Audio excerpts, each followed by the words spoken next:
แบบธรรมชาติเฮ็ดอยู่บ่ถูกแล้ว ทางนั้นซ้อมพักนั่นล่ะคักแหละตัวหมอเด้อท่านผู้ชมนึกกินนุ่มกันเด้อว่าในนั้นเลยเด้อเห็นบ่เฮ็ดบวบเลยเด้อกินแซ่บตำข้าวปุ้นนะใส่กะปิเองแซ่บเนี่ยมันลายผุด ๆบ่ลายได้น้อย บ่น้ำปรุงเราแหละมันน้อย บ่ใส่หมดโลดมันสิบ่รสชาตินะเขามักกินอะไรได้ก็สิตาเห็นเลยอยากทำให้กินอยู่ค่ะก็ยาแหละ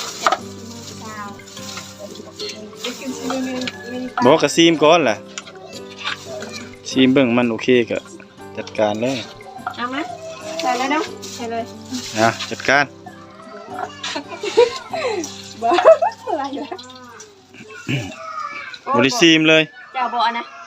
หมักนาวนะบ่ตำหมักนาวนะยันมันบ่ชมเบิ่งตำเอา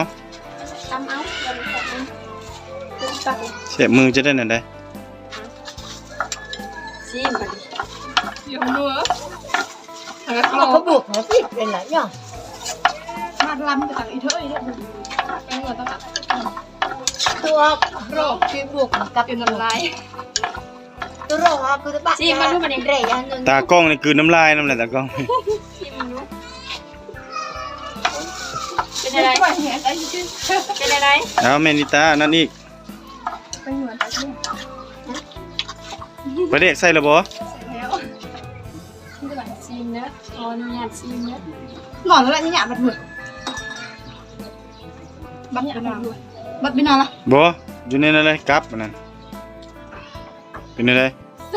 แซ่บบ่เอาตากำน้ำซีมมึงดูขอดีจ้ะบ่ชมก็ใส่เลยแหละชมบ่เลยบ่ชมซีมเดี๋ยวประเด็กใส่อีกนะคอยเบิ่งนะคือสิแบบบ่พุกประเด็กบ่ได้ชมบ่หรือยังใส่เลยแซ่บเลยชม แล้วมาส้มแต่กับมาส้มแซ่บเลยดิแซ่บแล้วบ่โอ้แสดงว่าพลาดแล้วสินะใส่น้ำปลาแดงเนาะนั่นแหละตุ่มเครื่องบ่ครบอยู่แล้วกินข้างนอกมันดีแล้วเนาะเดี๋ยวนี้ก็แซ่บแล้วนะแบบนี้ก็มาเลยไปเท่าไว้ล้างมือมาเลยกินน้ำกันแล้วบ่กินส้มบ่แม่ชุลินเด้อเห็นเก็บไปมาด่าเอาชุดอันอื่นเลยกันจ้ะเอาชุดกระจายเกิดจ้าใส่นี่ก็ได้สลันให้ใครให้สลันบ่ชุดชิ้นละสลันละชิ้นละเดี๋ยวสลันเก็ดแห้งหน่อยเติมจัดได้สลันว่าดีนะปัดได้สลันคือนอกนั่นน่ะวันนี้ความชุลินนึกสินะแค่เราอยากกินไปชมมาเด้อกินส้มลูกทะเลเลยไปใส่นั่นโอ้มาเด้อไปได้หมดได้มาเร็วมาเด้อมากินเด้อกินแต่ข้าวปุ้นน้ำสาวๆเอาลองเบิ่งเฮ็ดคือไอ้เว้านั่นใส่ลายแม่ข้าวปุ้นนั่นได้ครับบ่ใส่ผักค่ะห่อใส่ผักนั่นนี่เห็นบ่คือแม่นิตาเฮ็ดนั่นเห็นบ่กินบีออกคันมันใหญ่ก็จีกแบบมันเป็นงามๆแบบนี้เฮ็ดมาเด้อกินน้ำกันกินตะข้าวปุ้นเด้อมาเด้อเอาเลยกินโลดแซ่บๆฮะกินเป็นตาแซ่บดีเนาะ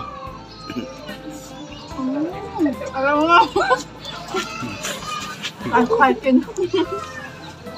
ค่อยกินแบบยำกบครับเห็นได้ลองปลูกบ้างเถอะเจ้าสลัดนั่นไว้ประกาศนะเอามาเคยประกาศกันเอาเลยแซ่บยับไปโซนนั่นนี่เจ้าแก้วตาให้ไอเห็นนั่นนี่แหละเห็นแต่หน้าเจ้านี่บ่เห็นนั่นซ้ำกินแซ่บจะได้รสชาติคักบ่แซ่บเนาะมีเครื่องครบเครื่องกับกันนั่นนี่แหละแซ่บใส่หลายๆข้าวปุ้นนั่นเห็นบ่ ไอ้บอกให้ใส่ละลายกับผักสลัดนะให้แบบซ้ำอันนั้นเลยซ้ำผักสลัดนะโลด ไทยซี ๆ ยันวัดไว้ เบิ่งมาสิให้กินให้เบิ่งคำหนึงนี่คักกับเชฟโลดให้แม่นิตามาจับก่อนถ่ายไปเลยเดี๋ยวนี้ได้จับแล้วอ้าวมากินให้เบิ่งคำหนึงเด้อไหนสลัดตัวนี้ก็ได้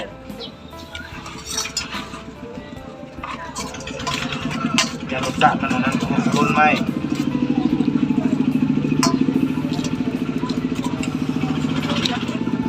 ประมาณนี้เดียวห่อหลายๆของคุณ đi lại cho bạch lên nhào tóc đi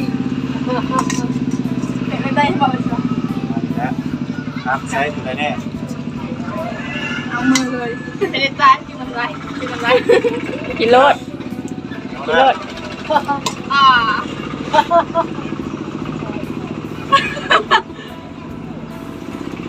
ก็ แซ่บบ่ ร้านไป กินโลดกินโลด ใส่นี่ใส่ลงเลย เออ มากินหมักโมต่อได้ป่ะนี่ กินมันงูต่อ กินตำแล้วกินหมักโมต่อ หยอกกุด เออ ก็ได้การ อย่ามันได้แล้ว เอาทางน้อยนั่นให้อันนั้นน่ะ ให้ในบ้านก็ฝั่งเอาทางนั้นเอา เคยเอาผัดอีกนะ เป็นบ่เบิ่งไอ้ผ่านไหมผ่านกินไหมคือหน้าละจืดเด้อเวลาผ้าบางโมแบบเฮาต้องใจเย็นๆเฮาบ่จับมีดไปให้มันเที่ยงๆนี่สาวธิดานี่จะเบิ่งเวลาผ้าได้เฮากะเบิ่งให้มันพอดีแบบเฮากินแล้วครบจุดของงามเห็นบ่งามเลย ที่เขาเลือกเครื่องเลือกโครงเขาก็มักแบบงามๆนี่คิดทำง่ายๆแล้วกันเอาฝากนี้นี่ประมาณนี้แหละสาว ตากินแห้ง ๆประมาณนี้นี่ก็ใหญ่โคตรนี่ผ้ายิ่งผ้าอะไรก็ได้บ่ให้มันถึงมือเจ้าของ ถือว่าคนอื่นก็ได้ โอ้มือคนอื่นเป็นโทษเขาอีก ขัดได้ไหม เวลาสมมติว่าเขาอยากกินนี่เลยก็ได้แต่ว่าเขาอยากสมมติว่าเขาอยากกินแบบเซ่บๆเขาเห็นอันนี้ ใส่มะไก่ ไปเห็นอันนี้เซ่บๆมันยังหมักไก่ หมักแห่นเปลือกมันเลย แห้งเพื่อหมักไก่เห็นไหม คนมวนภาษาคอย